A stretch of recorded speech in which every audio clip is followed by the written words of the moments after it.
Imagine la escena, una tarde tranquila, té humeante sobre la mesa, risas y conversaciones que deberían ser ligeras. Pero fue en este momento de la aparente armonía que una joven esposa descubrió involuntariamente la verdadera cara de aquellos que deberían ser su nueva familia.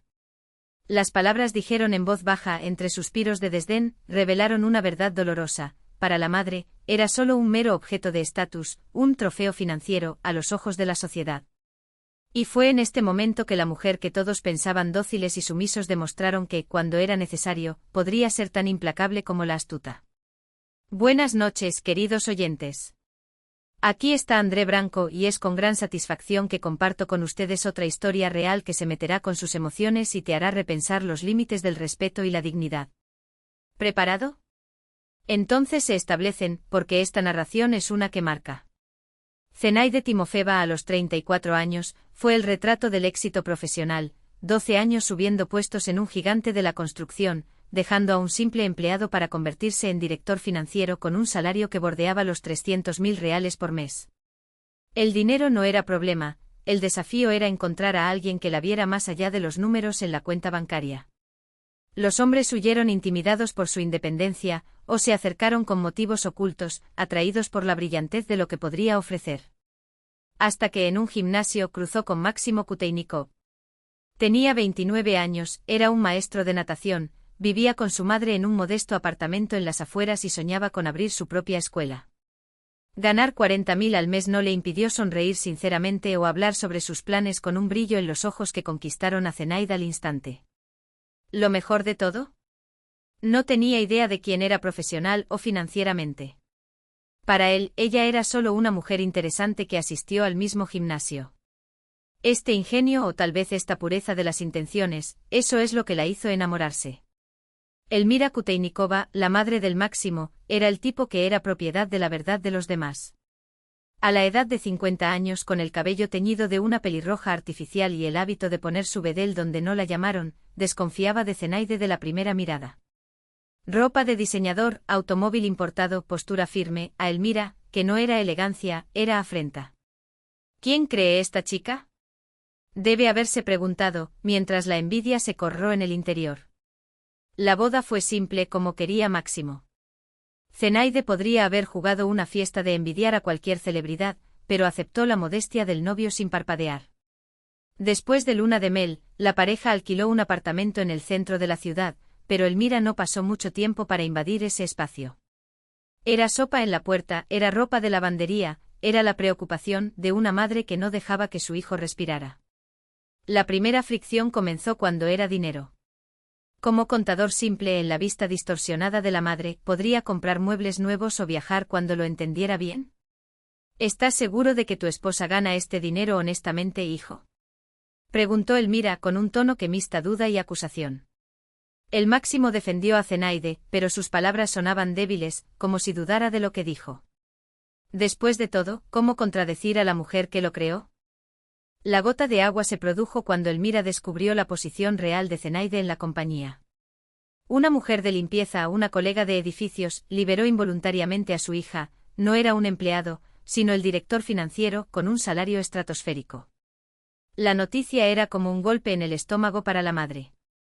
A partir de ahí se declaró la guerra. Zenaide fue acusada de menospreciar a su hijo, robando su masculinidad con su éxito. La verdadera mujer se queda en casa, crea niños, no compite con el hombre. Elmira ordenó como si el amor pudiera medirse en horas de tareas domésticas. Compré a tu marido como si fuera un juguete, creo que me sumergí. Ro compra todo. Él escupió sin preocuparse por la presencia de nadie. Zenaide intentó de alguna manera construir un puente. Pagó tratamientos médicos costosos por su madre, presentó a la familia artículos de lujo, ofreció ayuda financiera sin pedir nada a cambio. Pero cada gesto fue retorcido, interpretado como una demostración de superioridad. Los niños sujetos fueron los más dolorosos. Zenaide quería esperar, quería que la familia fuera estable antes de traer un hijo al mundo. Para Elmira, eso fue puro egoísmo. Debe ser estéril o no quiere estropear el cuerpo, susurró para amigos, como si la maternidad fuera una obligación y no una elección. El dinero es más importante que ser madre, esa es la verdad. Máximo vivía en un emocional cable de guerra. Le pidió a su esposa que fuera más paciente con su madre, pero no exigió a Elmira el mismo respeto por Zenaide. ¿El resultado? 2 mujeres insatisfechas y un hombre exhausto, dividido entre lealtad a su madre y amor por su esposa. El gatilló llegó en el cumpleaños de Elmira. Zenaide ha erigido restaurantes reservados, invitaciones a familiares y amigos, pendientes de oro de 50.000 reales como regalo. La suegra aceptó todo con una sonrisa falsa, pero tan pronto como salieron los últimos invitados, lanzó el veneno. ¿Todo este espectáculo para qué? ¿Quieres mostrarle a todos que tienes dinero? No lo necesito. Necesito una hija en la ley que conoce su lugar, que no hace a mi hijo idiota. Gritó aunque Máximo, paralizado, no sabía cómo reaccionar. Zenaide se refugió en la cocina, pero las delgadas paredes del apartamento no ahogaron las palabras que cortaron como cuchillas. Mi hijo se casó con una pierna de dinero con las piernas. Él piensa que debido a que hay dinero puedes comprar a cualquiera. Pero amor verdadero. Esto no lo sabe. Para ella, es solo un hermoso adorno, ella usa mientras se divierte y lo tira cuando se cansa. Fue en este momento que algo dentro de Zenaide se rompió, o más bien, aclaró. Ella entendió que no había espacio para el diálogo con alguien que solo vio en ella una amenaza o un cheque en blanco. Cuando cayó la noche, Zenaide actuó. Su conocimiento en las finanzas y sus conexiones bancarias del mundo eran armas poderosas. Ella conocía las contraseñas de cuenta máximas, los había compartido con confianza. Conocía los datos de su madre, que a menudo habían pedido ayuda para realizar pagos en línea. Hasta la medianoche todas las tarjetas de la familia Kuteinikov estaban bloqueadas. Una cuenta de fraude, un protocolo de seguridad, y eso es todo, no se puede mover un centavo sin investigación. Luego canceló todos los pagos recurrentes que jugaron para ellos, electricidad, agua, internet, televisión por cable, seguros. Hasta el financiamiento del automóvil Máximo, que había asumido 3 meses antes, fue descubierto. A las 3 de la mañana, una maleta estaba lista. No tomó casi nada, solo los elementos esenciales encajan allí. El resto podría ser reemplazado o recuperado más tarde con abogados. En la mesa de la sala de estar, un mensaje corto y quirúrgico, el Máximo, tu madre tenía razón. Te casaste con una pierna de dinero con piernas. Pero las billeteras no son donde no son valoradas. Los documentos de divorcio llegarán por mi abogado. Cuando nació el sol, el Máximo se despertó solo. Al principio pensó que su esposa había salido temprano para el trabajo. Pero la nota sobre la mesa lo hizo frío. Panic llegó solo más tarde, cuando intentó pagar un café en su camino al gimnasio y la máquina rechazó su tarjeta. Elmira descubrió la situación mientras intentaba comprar comestibles. Kaisa, con una sonrisa educada, dijo que el pago no podía ser aprobado. Y fue entonces cuando la madre en la ley entendió, demasiado tarde, el costo de subestimar a una mujer que sabía exactamente cómo jugar y ganar. Operación rechazada. El segundo mensaje en la terminal entró aún más en el cofre de Elmira. El tercero, vinculado a la cuenta de Maxim, fue bloqueado. ¿Qué está sucediendo? Ella repitió por teléfono, su voz temblando, mientras su hijo intentaba en vano entender. La situación. El banco era claro, por solicitud del titular principal, todas las transacciones habían sido suspendidas bajo sospecha de fraude. Para el desbloqueo, sería necesario asistir a la asistencia personal de Zina. Maxim intentó llamar. El número ya no existía. En el trabajo informaron que Zinade Grigorievna tenía licencia indefinidamente. Ella no regresó a casa. Pasó toda la noche sentada en la puerta, como si la fuerza de la espera pudiera revertir lo que ya se hizo. Elmira, a su vez, se mudó por la casa como un animal dañado, sin tarjetas, no pudo comprar alimentos, pagar facturas, comprar medicamentos. Los 3.000 rublos en especie en casa eran migajas, la ilusión de la comodidad de plástico los había dejado desarmados. Encuéntrala, exigió a su madre, sus dedos se quedaron atrapados en los brazos de su hijo. Haz que regrese. No tiene derecho a abandonarnos así. Pero Maxim sabía, Zina no había robado nada. No hizo trampa, no mentía. Simplemente había ejercido un derecho que siempre era suyo, para cerrar el grifo que había riego a una familia que lo trataba como una fuente inagotable. Una semana después, un abogado de demanda impecable apareció en la puerta con los documentos de divorcio. Mi cliente está dispuesto a dividir los bienes de acuerdo con la ley, explicó, ajustando sus gafas con una calma que duele. Pero no reclamará nada que se haya adquirido juntos. La casa, el automóvil, los muebles están con el señor. Sin embargo, y aquí la voz se ha ganado el fin, la señora Zinaida Grigorievna encierra cualquier apoyo financiero a su familia desde hoy. Todos los préstamos se transferirán al señor o por adelantado. Elmira trató de protestar. No puede dejar a mi hijo sin un centavo. Esto es inhumano. El abogado solo inclinó su cabeza, como si explicara algo obvio para un niño obstinado. Maxim Evgenievich tiene empleo e ingresos. Nadie lo está privando de subsistencia. La realidad se derrumbó sobre el Kuteynikov como un techo de llama. Primero cortaron internet y la televisión por cable. Luego vinieron las facturas de luz, agua, gas, todas con el nombre de Zina en el campo Payer. Se enteraron demasiado tarde, que en los últimos 6 meses ella lleva todo sola. El auto de Maxim fue remolcado, un mes tarde en el financiamiento fue suficiente. Elmira pidió prestado a sus vecinos para comprar pan y presión para la presión. Su salario le dio sus propios gastos, ayudar al hijo era un lujo que ya no podía jugar. Maxim dio clases de natación privadas, pero el dinero apenas cubría el alquiler de una habitación pequeña y las facturas básicas. Todo esto es tu culpa, explotó por primera vez, la voz ronca de ira y agotamiento. La madre retrocedió como si ella le diera una bofetada. Solo quería tu bien, tartamudeó Elmira. Vi que ella realmente no te amaba. Bueno, ahora sé exactamente quién no me ama, dijo su hijo amargado. Y lo peor es que esta persona está aquí, frente a mí. La fractura entre ellos se volvió definitiva. Maxim culpó a su madre por la ruina del matrimonio, Elmira acusó al hijo de ingratitud, de debilidad. 2 meses después el divorcio fue finalizado. Zina ni siquiera asistió al público. Todo fue resuelto por Power of Derry, con la eficiencia quirúrgica de aquellos que se habían convertido en la página mucho antes. Maxim recibió una notificación, la ex esposa se había mudado a Moscú, contratada por una multinacional. Elmira se enfermó. El cuerpo, acostumbrado a la comodidad que proporcionó el dinero de Zina, se rebeló contra el regreso a la mediocridad. Ya no podía comprar medicamentos caros, alimentos de calidad, ropa nueva. Maxim regresó al apartamento de su madre, alquilar algo solo era imposible. Obtuvo un segundo trabajo como maestro en un centro de guardería, pero las cuentas aún sangraban más rápido que el salario ingresado. En el supermercado donde trabajaba Elmira, sus colegas sonrieron detrás de él. Atrás. Recordaron bien cómo se jactó de su rica nuera, los costosos regalos, los viajes. Ahora era el mismo Elmira quien pidió avance en la parte inferior de la ayuda mutua. ¿Dónde está tu hija dorada, en la ley? Preguntó uno con una sonrisa venenosa. Parece que no estás ayudando a la familia a un momento ajustado.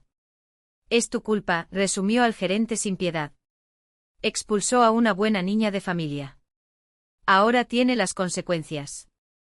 6 meses después Maxim la vio por casualidad en un centro comercial. Zina estaba radiante, piel descansada, sonrisa fácil, un vestido que se cosía como cosido solo para ella. Además, un hombre de traje impecable, de aquellos que tienen éxito en los gestos. Zina llamó y ella se volvió, reconociéndolo como era de esperar. La sonrisa era educada pero distante cuando se recibió un conocido de la infancia. Hola, Maxim. ¿Cómo estás? Mal, admitió, la garganta seca. Muy mal. ¿Podemos hablar? Lo intentó. Entendí mis errores. Mi madre también entendió. Ella lo interrumpió con un gesto suave, como si evitar que él fuera más herido. No estoy enojado contigo, Maxim. Pero lo que había entre nosotros terminó. Elegiste a tu madre. Me elegí a mí mismo. Su compañero estaba esperando algunos pasos, paciente con el respeto de quien sabe que no necesita competir. Agregó Zina, mientras recordaba un detalle sin importancia, transmití a su madre de que tenía razón. Era una pequeña pierna con las piernas. Pero ahora soy una alcancía que camina sola, y decide a dónde va. Maxim los observó lejos, su estómago en llamas. No habría retorno. Zina había encontrado su vida, su lugar, su felicidad, ya que él permaneció atascado con la elección que había tomado un año antes, cuando había permitido que el orgullo de los demás dictara su destino. En casa, Elmira lo recibió con la cara cerrada. Otro banco había negado su solicitud de préstamo. Faltaba dinero incluso para el remedio a presión, que subía todos los días. Encontré a Zina, anunció Maxim, seca. La madre levantó la vista, esperanzada. ¿Y? ¿Pediste perdón? No, respondió mirando el piso. Ella es feliz. Y por cierto, casarse de nuevo. Elmira se hundió en el sillón y por primera vez desde que todo comenzó, lloró sin odio, solo con la dolorosa claridad de aquellos que finalmente entienden el tamaño del daño. Maxim sollozó, pensé que te estaba protegiendo. Pensé que ella te usó. No, madre, dijo exhausto. Fuiste tú quien me usó. Usé mi amor por ti para destruir mi matrimonio. Pasaron 3 años. Maxim trabajó en un complejo deportivo municipal, ganando 70,000 rublos por mes, suficiente para alquilar una habitación en las afueras. Elmira se retiró, pero todavía estaba haciendo boquillas. La pensión ni siquiera dio a los medicamentos. Hablaron, él la ayudó financieramente, pero la intimidad de antes se había perdido para siempre. El precio de la posesión materna era demasiado alto. En las redes sociales Maxim vio fotos de Zina, el matrimonio en Italia, la casa en el noble vecindario de Moscú, la hija recién nacida, Sofía, en sus brazos. Ella sonrió de una manera que nunca había sonreído a su lado. Elmira a veces preguntó sobre el tema, no por curiosidad, sino por una culpa que la ha estado apresurando durante años. Tenía una niña, dijo Maxim. Hermoso. Podría ser mi hija. Podría ser mi nieta, murmuró la madre, sus dedos temblando sobre la taza de té frío. Podía, acordó su hijo, mirando por la ventana. Si usted, en ese momento, no se había comportado como. La frase estaba en el aire, incompleta. No necesitaba terminarlo. Ambos lo sabían. Maxim nunca se volvió a casar. Sí, trató de construir nuevas relaciones, a veces incluso con una esperanza sincera.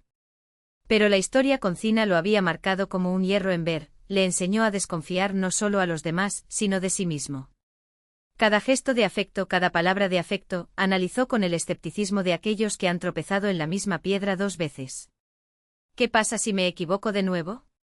¿Y si, en el fondo, estoy eligiendo solo lo que es conveniente, solo lo que? ¿No exiges coraje? La duda lo paralizó. No era temor a amar, era miedo a cometer un error en el amor. Mientras tanto, Elmira Sergeyevna estaba en su pequeño apartamento, donde las paredes parecían encogerse cada invierno. Los vecinos, entre ojos compatibles y suspiros discretos, a veces dejaban un paquete de pasta o una bolsa de té en la puerta. Nadie tenía sobras para dar, pero todos tenían recuerdos que conservar. Ella, a su vez, la revivió como aquellos que voltean un álbum amarillo, fotos, los domingos donde Zina llegó con bolsas llenas de comestibles, las drogas pagadas sin un murmullo de quejas, los regalos, un chal de lana, un libro de cocina, que aceptó con un guiño seco como si fueran limosnas, no gestas de una mujer que intentó ser familia. Comprar cariño, pensé en ese momento. Solo ahora, cuando sus manos temblaban mientras sostenía una porción de pan duro, Elmira entendió, no era una compra. Fue amor. Un amor que había pisoteado en nombre de un orgullo que al final no la calentó por una noche. Zina, sin embargo, no guardó rencor. Su segundo matrimonio fue una prueba de que algunas heridas no sanan por el olvido, sino por elección. El hombre a su lado, atento, leal, vio mucho más que la heredera de una fortuna. Vi a la mujer que se despertó a las 5 de la mañana para cerrar contratos, que se rieron en las cenas con amigos, que le enseñaron a su hija cómo andar en bicicleta sin ruedas incluso antes de que tuviera 4 años. Cuando Sonia hizo 2 años, Zina se sentó con su esposo en el porche de su casa de Rublivka, el crepúsculo pintaba el cielo en rosa y le contó sobre Maxim. No como una víctima, no como una traicionada, sino como alguien que finalmente entendió el peso de sus propias decisiones. ¿Nunca te arrepentiste?, preguntó pasando sus dedos a través de ella. No, dijo Zina, sincera. Les di 1 año. 1 año entero tratando de arreglar lo que estaba roto. Pero cuando me di cuenta de que para ellos, era solo la billetera que hablé, la elección se volvió simple. ¿Y Máxima? Ah, Maxim. Ella suspiró, mirando a la hija dormida de su padre. Duele, sí. No para la persona que era, sino por lo que podría haber sido. Él es bueno, pero no es fuerte. Y la vida no perdona a los débiles. Sus amigos, entre vino y risas, a veces jugaban: Zina, eras cruel. Pero todos sabían, y silenciosos, que la verdadera crueldad habría sido permanecer. Sus historias se volvieron casi legendarias en su círculo: la mujer que no se inclinó, ni siquiera cuando el precio era la familia. No se está pudriendo en el interior solo porque Rating tiene su nombre en el certificado, repitió. Y los otros asintieron porque todos, en algún momento, ya habían sentido el sabor amargo de ser invisibles para aquellos que deberían verlos. Elmira murió 5 años después del divorcio de su hijo. El funeral era simple, pagado con dinero prestado de los compañeros de trabajo que apenas la conocían. En la pequeña capilla, entre las velas que goteaban la cera sobre el piso de piedra, 10 personas se reunieron: ex colegas del antiguo trabajo en el mercado, un vecino que tenía sopa en días más fríos, un hombre que había arreglado la tubería durante años sin cargar. Ella era difícil, dijo uno, ajustando el chal negro. Pero en los últimos tiempos había cambiado. Estaba repitiendo que había sido injusto con Zina. Injusto es pequeño, murmuró otro. Lo que hizo fue mezquino. ¿Y ahora? Un fuerte silencio cayó sobre el grupo. No hubo respuesta. Algunas culpas son tumbas sin lápidas, cavamos solos y llevamos la tierra en la espalda hasta el final. Maxim escuchó todo inamovible, con las manos atrapadas en los bolsillos del abrigo en mal estado. Sabía que su madre había lamentado. Las noches que ella lo llamó solo para decirle entre tos: hijo, estaba equivocado, eran suficientes pruebas. Pero el arrepentimiento, como una verificación de antecedentes, no podría descartarse. No trajo a Zina de vuelta. No borre los años en que eligió el silencio en lugar de la verdad, la obediencia en lugar de la dignidad. Esa noche, después del último. Los invitados se fueron y solo el olor a cera y flores marchitas. Maxim se sentó en la mesa de la cocina y escribió. No por ti mismo, a su memoria, que se había quedado con el peso de una deuda que nunca podría pagarse. Las palabras salieron duras, truncadas. Zina, le pido perdón. No para mí, sino para ella. Mi madre murió con él en su pecho, y no quiero que lo tome para siempre. Envió el sobre sin esperanza, como quien arroja una botella al mar. La respuesta llegó un mes después. Un papel de tono, carta firme. Asterisco, Máxima. Nunca te quedé odio por ti. No para ella. Hicimos lo que pensamos bien. Solo eso. Te deseo que encuentres paz. Zina, asterisco. Detenido al papel, una fotografía: Sonia, sonriendo, con los mismos ojos que su madre. Ese niño podría haber sido su hija. Podría haber tenido su apellido, sus rasgos, sus historias. Maxim parecía largo, como si pudiera, a través de la imagen, alcanzar un pasado que nunca había existido. Luego mantuvo todo: la carta, la foto, los recuerdos, dentro de un cajón, junto con el álbum de bodas que no se había abierto durante años. Era una historia terminada. Una historia sobre cómo el amor de una madre puede convertirse en un cuchillo en las manos equivocadas. Sobre cómo la debilidad no es solo un defecto, sino una oración. Y cuando cerró el cajón con una grieta seca, en algún lugar de Moscú, Zina apagó la habitación de su hija, besó su frente caliente y susurró a su esposo los planes para el día siguiente: una vida que, a diferencia de la suya, todavía tenía un futuro.